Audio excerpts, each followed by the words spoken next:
Sean todas bienvenidas y bienvenidos al segundo video que hemos grabado para esta asignatura, denominada Bases Físicos y Matemáticas de la Medicina, impartida por los profesores Octavio Fierro y quien les habla el profesor Jan Cortés. En esta oportunidad vamos a hablar sobre la ley de escalas y cómo esta ley de escalas permiten comprender cómo funcionan los distintos cuerpos biológicos cuando realizamos comparaciones con aumentar o disminuir sus tamaños y cómo estos cuerpos cambian su funcionalidad según estas alteraciones. Bien, entonces, ¿qué son las leyes de escala? Las leyes de escala permiten comprender cómo varían o cómo cambian las propiedades de un sistema cuando algunas de sus dimensiones aumentan o disminuyen. A primera vista, uno podría pensar que si un objeto, por ejemplo un humano que mide 1,60 m, duplica su tamaño, todas sus características debiesen incrementarse en la misma proporción, es decir, al doble. Sin embargo, de acuerdo a las leyes de escala, nos hemos dado cuenta que las características físicas de un objeto, de un cuerpo vivo en realidad, cuando éste aumenta su tamaño, no todas las características escalan o aumentan manteniendo la misma proporción.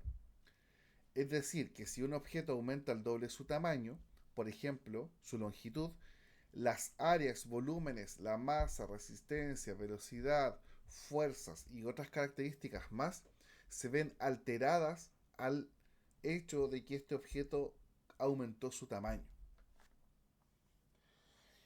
Esta idea es importante justamente porque el tamaño no es un factor secundario para definir el comportamiento de un sistema, sino que el tamaño, conforme aumenta o disminuye, altera la forma en la cual estos sistemas se puedan desarrollar o se puedan mantener en el tiempo. Entonces, estas leyes de escala son súper importantes para analizar fenómenos físicos, biológicos y también en contexto de las ingenierías cuando uno quiera aumentar el tamaño de ciertas estructuras. Eso es súper importante.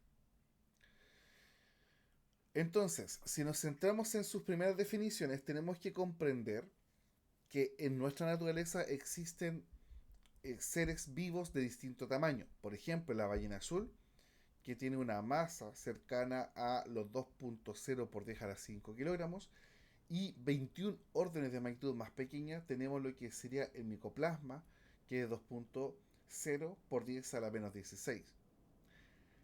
Entonces, a partir de esto emerge una pregunta súper importante.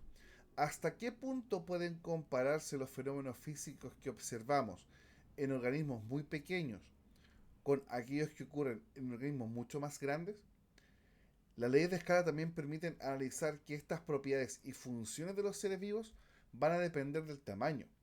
Por ejemplo, si hablamos de la respiración de la ballena azul o cómo la ballena azul metaboliza para generar nutrientes y estar viva, ¿cómo comparamos los mecanismos de la ballena azul comparada con el del micoplasma o de alguna célula que queramos hacer la comparación? Por lo tanto, y es importante destacar nuevamente que el tamaño de un ser vivo está estrechamente vinculado a su forma y a la función, de forma tal que el tamaño también determina cómo o los modos con los cuales interactúa con su entorno. De esta manera entonces no es posible que una célula tenga el tamaño de una hormiga ni viceversa, ¿ya? Y al mismo tiempo que una hormiga tenga el tamaño de una persona de forma tal que sus condiciones sean las mismas, sino que naturalmente van a cambiar profundamente las condiciones de su funcionamiento. Lamentablemente, las leyes de escala no permiten definir un conjunto de ecuaciones o de razonamientos que sean universales para todo lo que queramos comparar. En general, no existe una única ley de escala, sino más bien existen un conjunto de reglas de puntos de comparación básicos que se pueden establecer entre distintos organismos o cuerpos que se están analizando. Eso se establece como la hipótesis biológica, la cual indica justamente bajo qué condiciones se quiere realizar la comparación. Volvamos a la hormiga. Por ejemplo, vamos a tener una hormiga cortadora de hojas. Este insecto sabemos que puede cargar mucha masa comparada con la propia masa de la misma hormiga. ¿Ya? Por lo tanto, surge una pregunta natural. Si tomamos esta hormiga y la aumentamos a un tamaño, una escala grande como la escala de un humano, ¿mantendrá la misma fuerza en proporción al tamaño nuevo que tiene? Porque por supuesto que si la hormiga aumenta de tamaño a una escala del tamaño de un humano, su masa también va a crecer.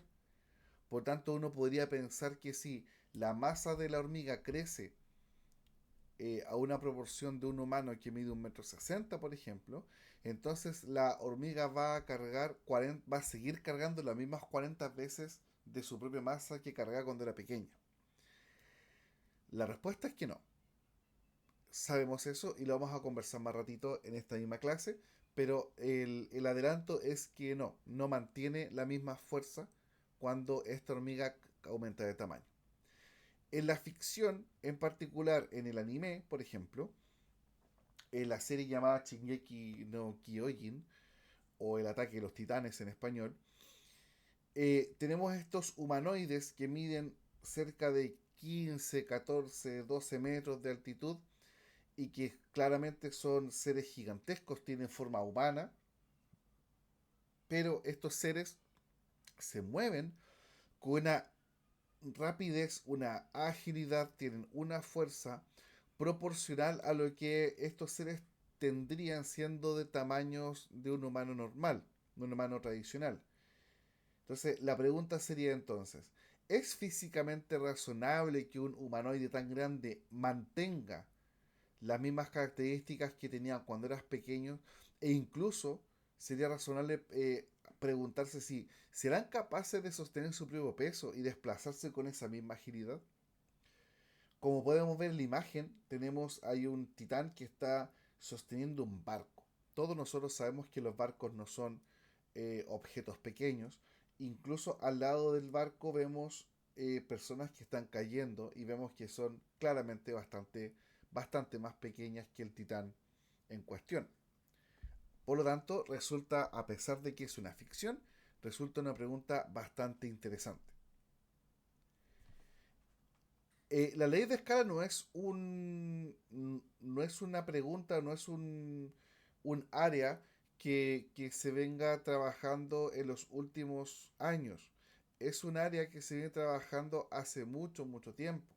En particular, Galileo en el año 1638, en su libro llamado Dos nuevas ciencias, muestra que cuando un objeto cambia en su tamaño, también sus características relacionadas como el área y el volumen crecen a una proporción más rápida que la misma longitud. Voy a leer textual. Dice, cuando un objeto crece sin cambiar de forma, de modo que una longitud característica del mismo, por ejemplo su altura, se multiplica por un factor, su superficie se multiplica por el cuadrado de ese factor y su volumen se multiplica por el cubo de ese factor. Lo que nos está diciendo Galileo es que si mantenemos las proporciones simétricas de un objeto, todas las características relacionadas con el área y su volumen aumentan en factores que son distintos a cómo crece su longitud. Nos está diciendo que si la longitud aumenta el doble, el área aumenta en 4 veces y el volumen aumenta en 8 veces. Eso se establece mediante lo que se conoce como el modelo de semejanza geométrica, ¿ya? En los cuales se establece que si cambia si cambia alguna de estas características, las demás van a crecer de forma desproporcionada según la proporción que está cambiando originalmente. Por ejemplo, si tenemos un cubo de lado L, Vemos ahí el cubo que se encuentra aquí a la izquierda que estoy señalando con el cursor. Cada lado, ancho y altura del cursor miden L. Pero si este cubo aumentamos uno de sus lados al doble, entonces el cubo ahora va a quedar con un tamaño distinto.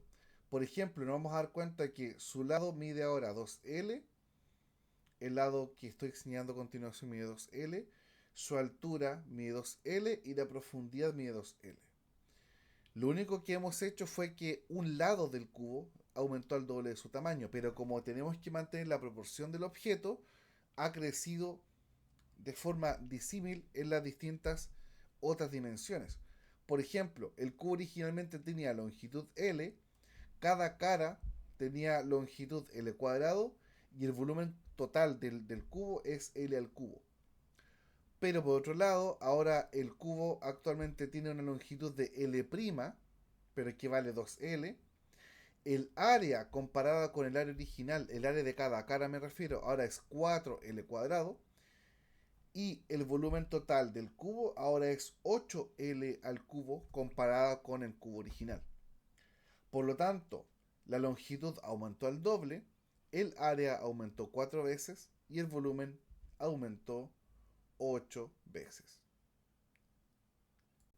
De esta manera entonces podemos definir el factor de escala como el cociente entre características del cubo grande dividida en características del cubo pequeño.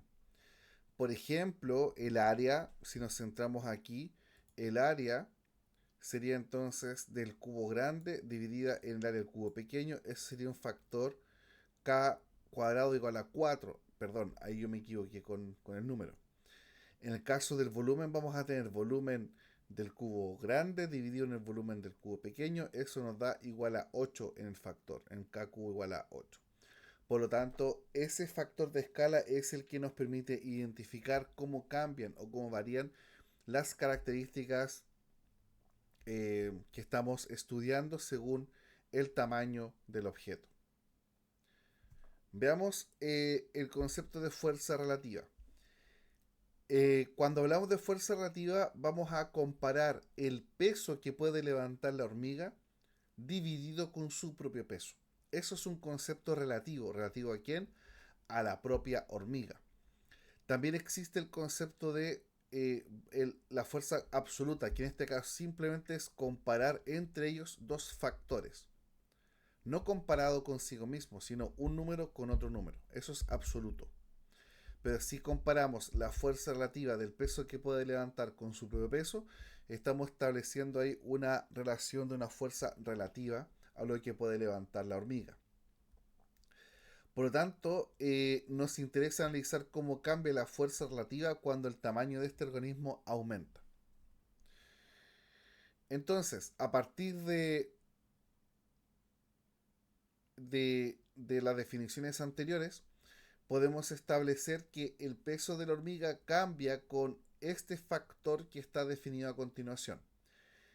Me refiero a que sería que el peso que tiene la hormiga gigante va a ser igual a k al cubo veces el peso de la hormiga normal. Acá estamos viendo cómo el peso de la hormiga cambia según ha aumentado el tamaño de ella. Si queremos ahora comparar cuánto peso puede levantar, es necesario introducir una hipótesis biológica, la cual tiene relación con quién ejecuta la fuerza en el sistema biológico.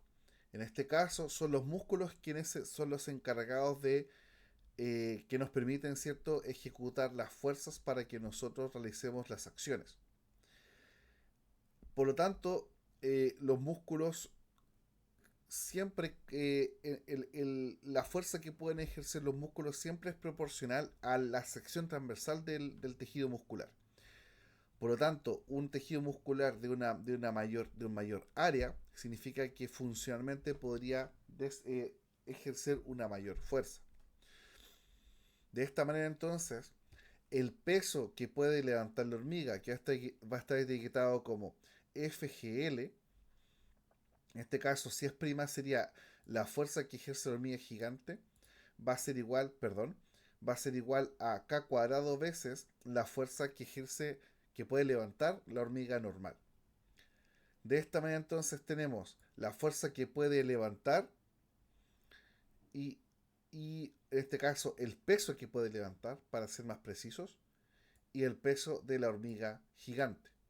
Si eso lo reemplazamos acá, en esta ecuación, nos va a quedar una proporción que sería 1/k al hacer las simplificaciones correspondientes. Por lo tanto, la fuerza relativa de la hormiga gigante va a ser igual a 1 dividido k veces la fuerza que ejerce de forma relativa la hormiga chiquitita, o la hormiga normal, digámoslo así.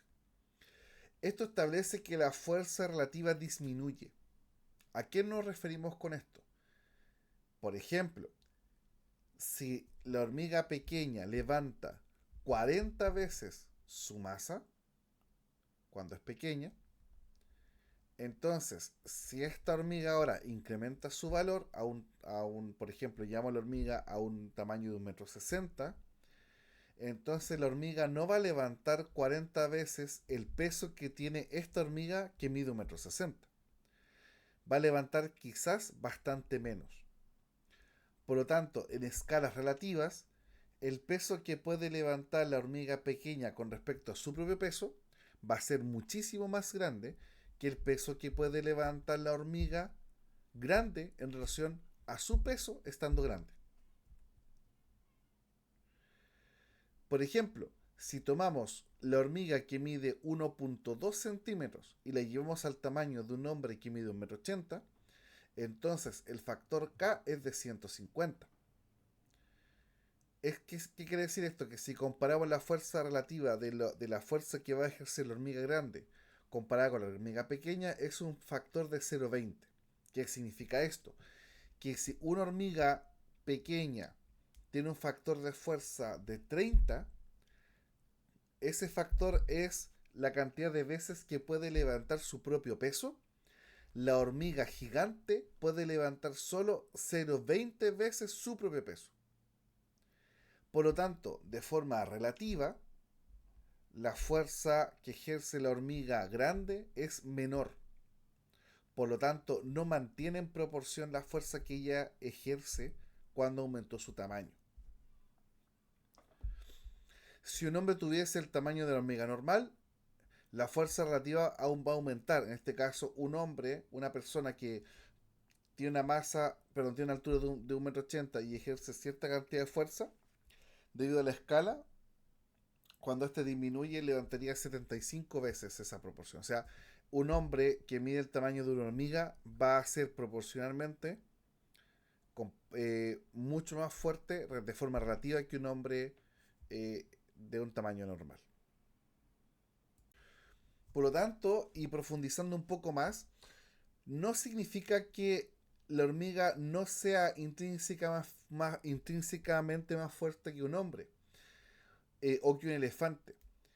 La fuerza relativa que tiene la hormiga se explica debido a su tamaño.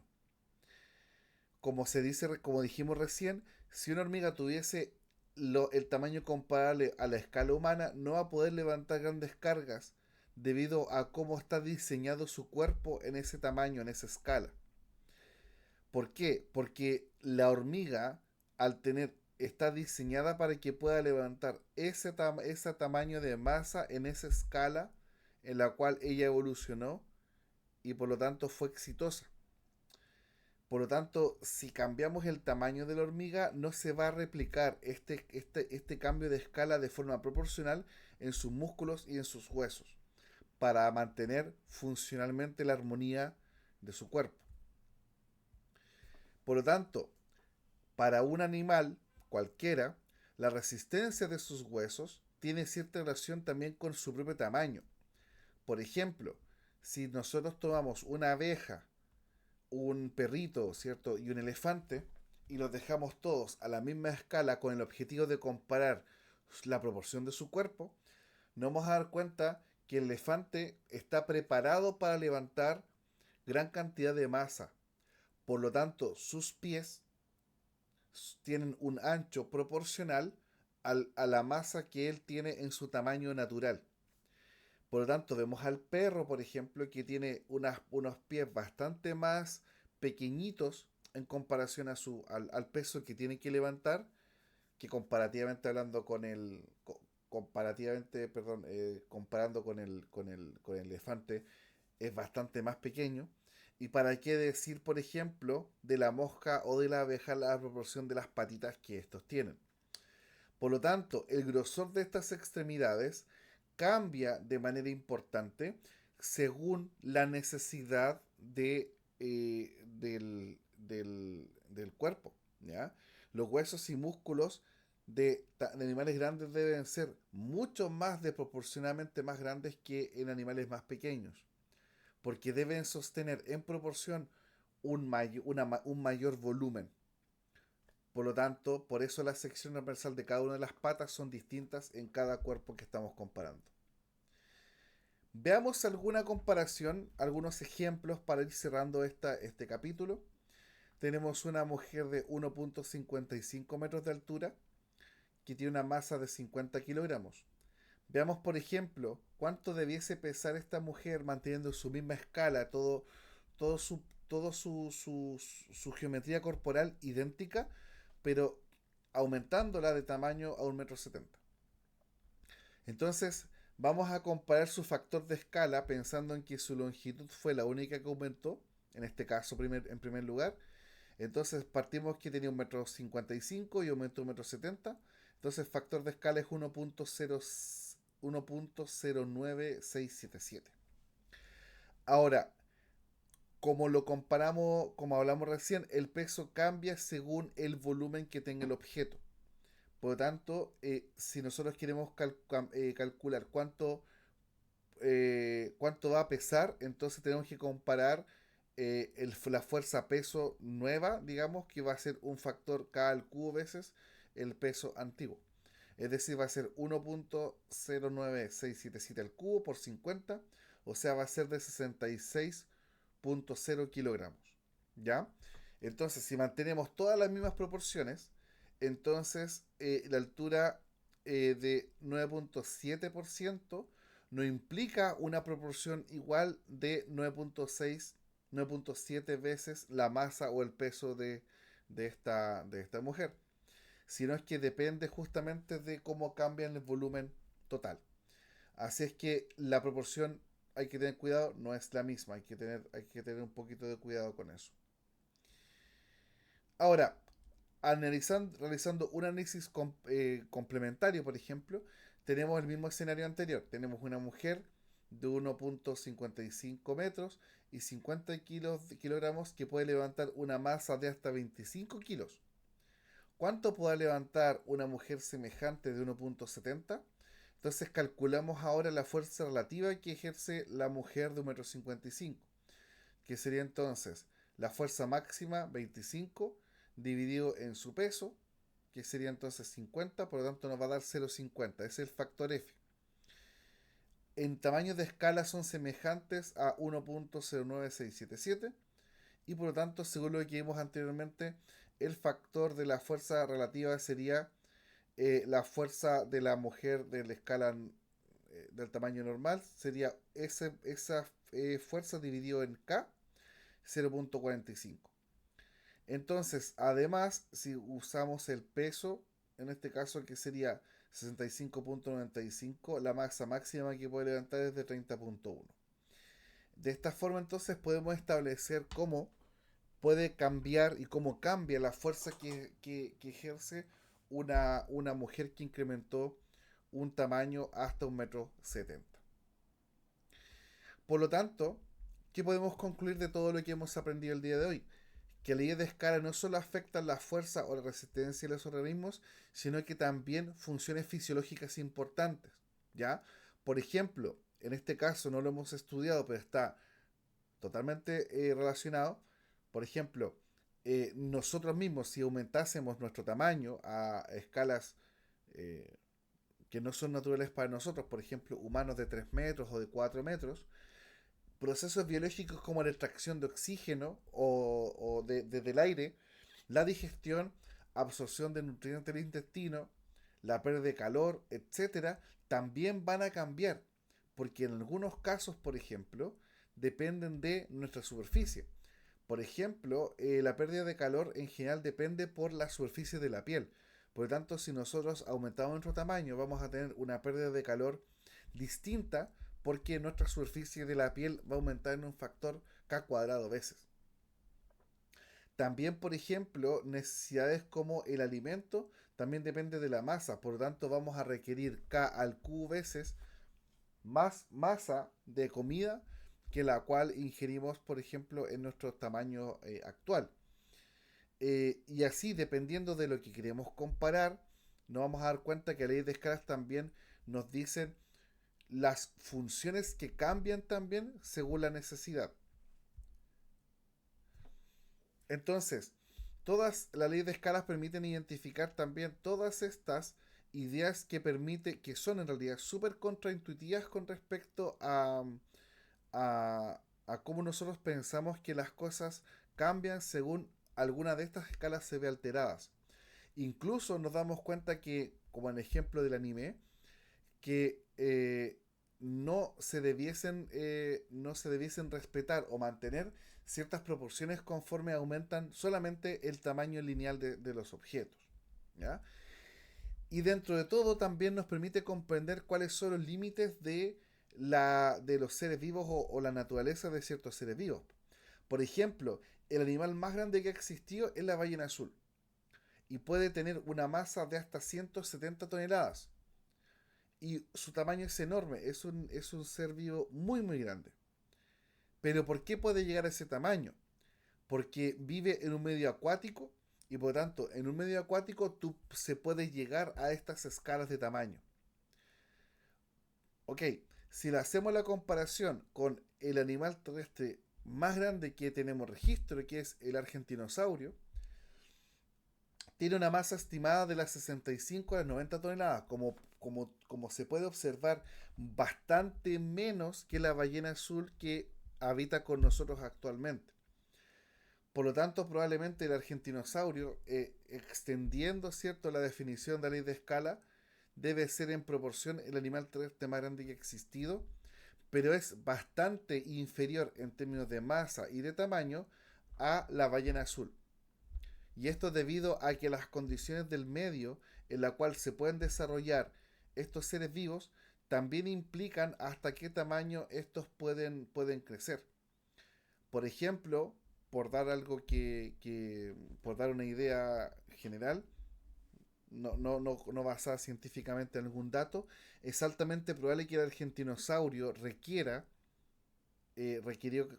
una cantidad de alimentos gigantesco. Probablemente este dinosaurio tenía que estar gran parte de su día buscando alimento.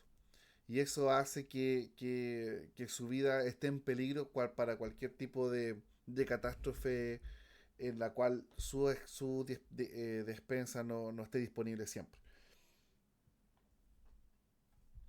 Bueno, va a quedar para ustedes como estudiantes leer los ejemplos posteriores que están completamente desarrollados en la diapositiva que se les va a subir como complemento a esta grabación, las cuales también les van a ser bastante útiles para poder completar el trabajo del trabajo colaborativo número uno. Ante cualquier duda o consulta, por favor contáctenos a los profesores durante el transcurso de esta semana o asistan a los horarios de consulta que tiene disponible cada profesor. Espero que esta clase haya sido muy útil y nos vemos próximamente.